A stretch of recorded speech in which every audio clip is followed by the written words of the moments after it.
Saudara-saudari, selamat berjumpa. Pada saat ini saya ingin mengajak Anda semua merenungkan makna adorasi sebagai saat penyembahan kepada Tuhan Yesus yang duduk di sebelah kanan Allah. Dengan kebangkitannya dan kemudian kita baru saja merayakan kenaikannya ke surga, Yesus dimuliakan di surga. Dan ia dikatakan duduk di sebelah kanan Allah Bapa.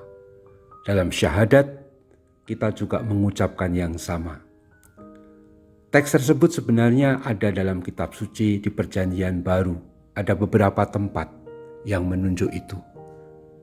Saya sebut misalnya surat Santo Petrus yang pertama bab 3 ayat 22. Yang menyebutkan Yesus yang duduk di sebelah kanan Allah setelah ia naik ke surga, sesudah segala malaikat, kuasa dan kekuatan ditaklukkan kepadanya. Duduk di sebelah kanan Allah itu merupakan ungkapan kata duduk itu menunjukkan kuasa. Kuasa Yesus sebagai Allah. Dia adalah Allah yang bersama Bapa dan Roh Kudus, karena Yesus adalah Sang Putra, kita sembah dan kita muliakan. Di sebelah kanan menunjukkan sebagai Dia yang paling dipercaya, yang paling dekat dengan Allah, yaitu Allah Bapa. Mari kita masuk ke dalam pengalaman adorasi. Adorasi itu menyembah Tuhan Yesus yang hadir dalam rupa Sakramen Maha Kudus dalam rupa roti, tapi dia adalah Tuhan Yesus. Tapi ingat, itu bukan hanya Tuhan Yesus sebagai dia, Tuhan Yesus dalam gambar yang kita lihat dalam wajahnya atau tubuhnya, tapi adalah Tuhan Yesus yang sudah bangkit, yang telah mulia, naik ke surga dan duduk di sebelah kanan Allah sebagai dia yang berkuasa menyelamatkan kita. Kalau Yesus disebut duduk di sebelah kanan Allah, menunjukkan bahwa Yesus itu menjadi pembela kita di hadapan Bapa.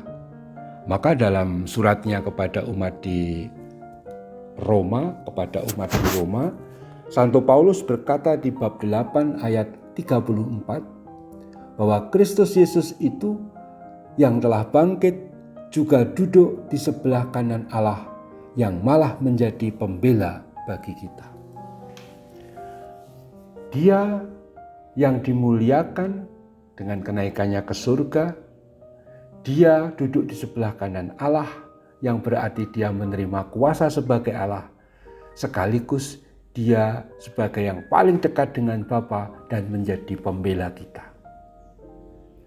Kita kalau datang dalam adorasi, kita mengakui bahwa kita datang tidak selalu dengan hati yang penuh keberhasilan, penuh banyak kesehatan. Barangkali banyak yang kita sedang adorasi merasa tubuh juga tidak enak, tidak nyaman.